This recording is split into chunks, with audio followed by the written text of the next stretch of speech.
The Game Maker's Toolkit Game Jam is one of the largest game jams in the world. Actually, scratch that. It is the largest game jam in the world. Thousands of developers making thousands of games all in under 48 hours.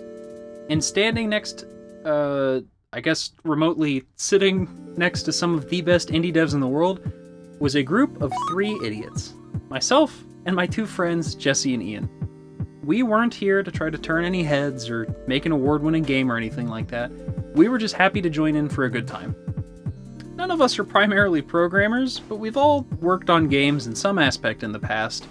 So we figured this would be a great opportunity to learn some stuff. May as well go for it. Game jams are pretty simple. Make a video game from scratch based on a theme within the time limit. Although they are incredibly straightforward, game jams are deceptively difficult. 48 hours is not much time at all when it comes to making a game, and probably the most important part of that process is just time management. However, we felt prepared and knew what jobs we had to do. Ian is a graphic designer who would tackle our UI, menus, and overall art style. Jesse is an exceptional 3D modeler with a solid grasp on coding in Unity. And I'm a musician and sound designer primarily, but for this jam I would be doing more coding and level design. We all met up on Discord and watched as the countdown for the announcement video hit 0. This year, for 2020, the theme is Out of Control. In my opinion, this was a great jam theme, and Jesse and Ian agree.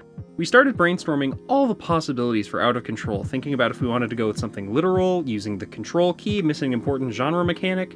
We wrote down everything we could think of while trying our best to rein in our expectations of what game we're capable of making. But one phrase that we just said randomly in passing somehow stuck with us. Out of control, like a shopping cart with a squeaky wheel. As dumb as it sounds, we were going with shopping carts. We had the foundation for our GMTK 2020 Game Jam game, Squeaky Wheel. We immediately got to work. And by immediately, I mean Jesse had 7 hours of D&D to get to, and Ian and I ate lunch, so, you know, we eventually immediately got to work.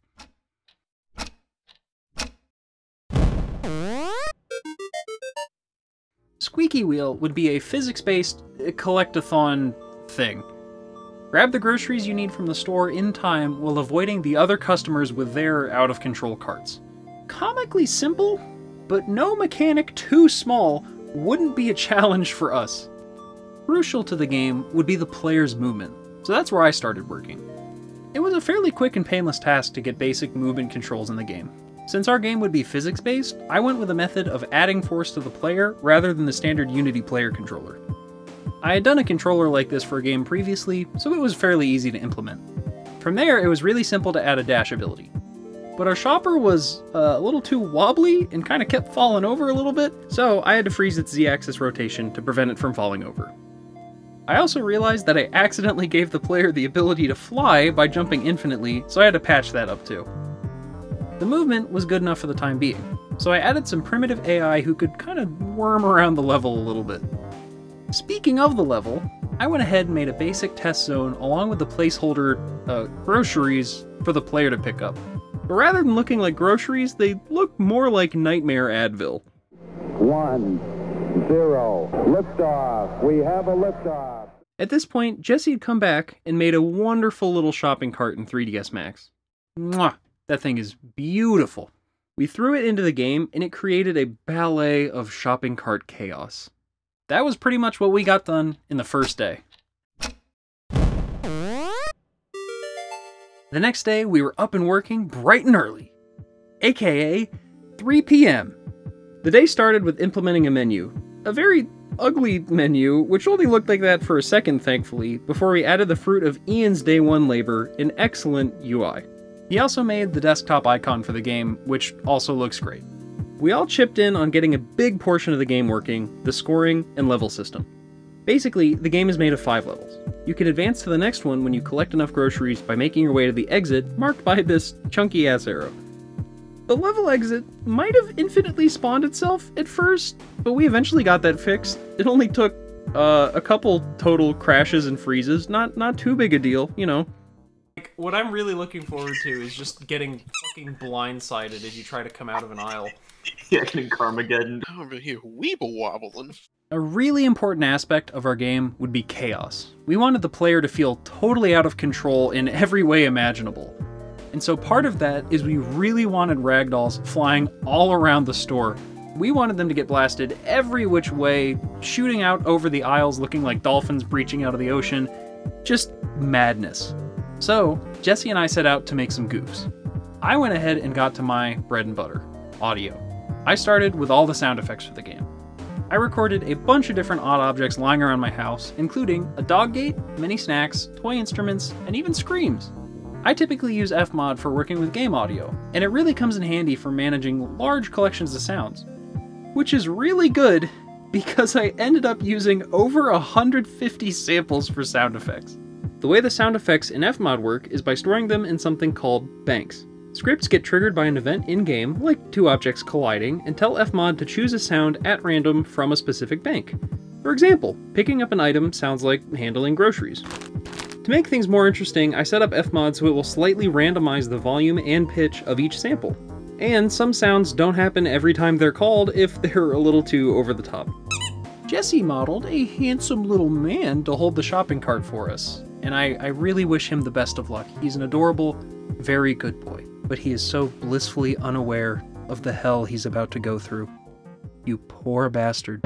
Bad programmer. Bad programmer. A big component of the game is what we call the squeaky wheel mechanic. It's in the name. You know how a shopping cart with a bad wheel will sometimes kind of be unruly to steer? Yeah, we amplified that by like 100 and made a force occur at random that would jolt the player off in some random direction just to make things even more out of control. Also, every time this happens, it plays a silly little sound effect. Fast forward a couple more hours and we had made some serious improvements.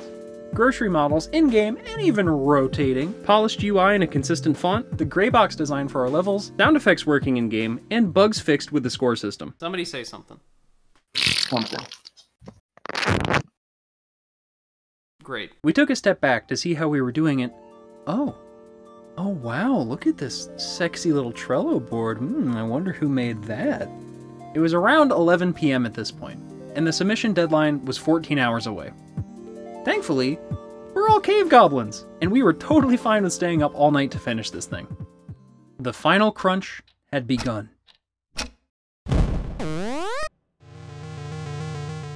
Ian's crunch time was spent bug testing, balancing, creating our edge page, and touching up UI.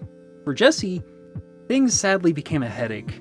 For whatever reason, these floppy bastards wouldn't cooperate and kept glitching out. And though the glitches themselves were funny, the fact that she couldn't get the ragdolls working was a big bummer. Maybe some geometry was colliding internally, maybe a bone out of place. We couldn't tell what was wrong, so sadly, she had to ditch the ragdoll idea and move on to bug testing as well. So I don't know if the ragdoll people's gonna work. As for me, I was setting up the levels. I just used simple geometry within Unity and had 5 levels completed in a couple hours. From there, Jesse and I added some much needed color to our grocery store, and it really livened the place up. It seems like no matter how much you plan ahead, every game jam always comes down to the wire. There's always that one extra thing to add, which turns into another extra thing, which turns into another step and another, and it just goes on forever. No amount of organization can save you from the crunch. I say this because as the sun was coming up, I realized we were missing something really important. Music.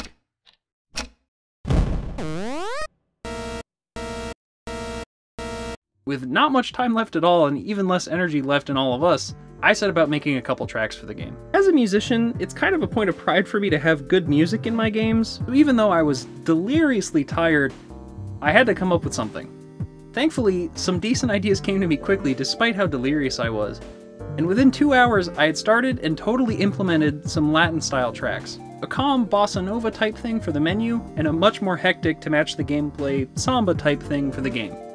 And after some changes that Ian and Jesse made and the music was implemented, we kind of did a double take and realized we're done.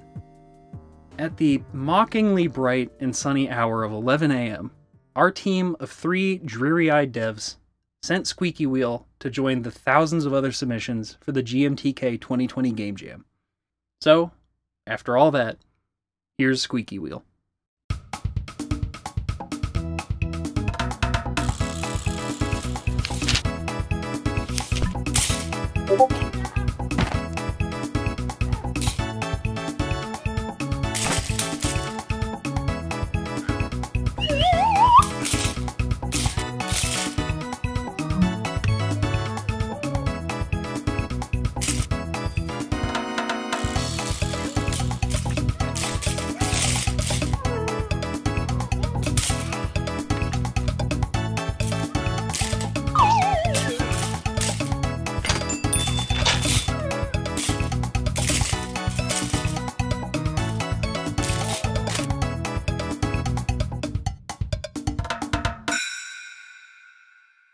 Despite how many hours of hard work we spent in that 48 hours, this was a super fun game jam.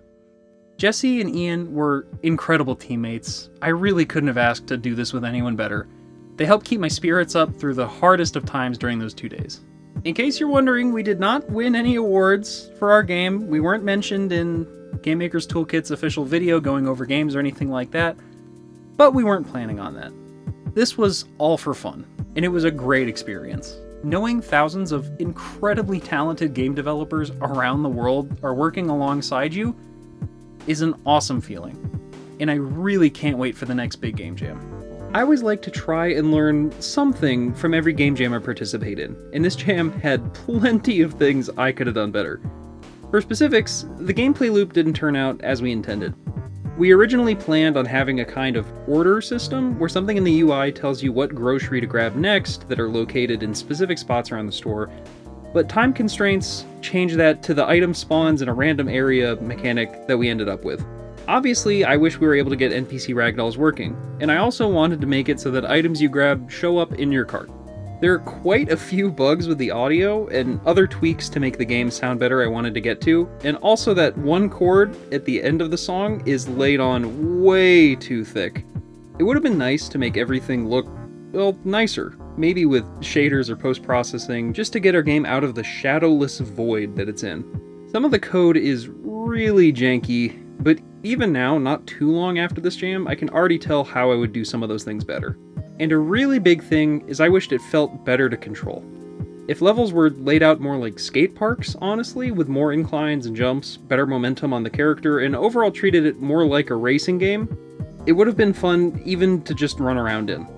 Now, of all these things, some of these problems were just straight up because of not having enough time to figure them out, others were because of poor time management on our part, but also some could have been prevented by actually sitting down and playing a prototype earlier. Early in a jam, get an MVP ready, and take some time to try and actually enjoy it. You need to be saying, okay, this is pretty fun right now, as it is, so let's add some more. And not, well, it's almost fun, I'm sure what we're gonna add will do the trick, because it almost never does. But hey, look, 48 hours is a big crunch, and Squeaky Wheel ended up being pretty close to our initial vision of the game.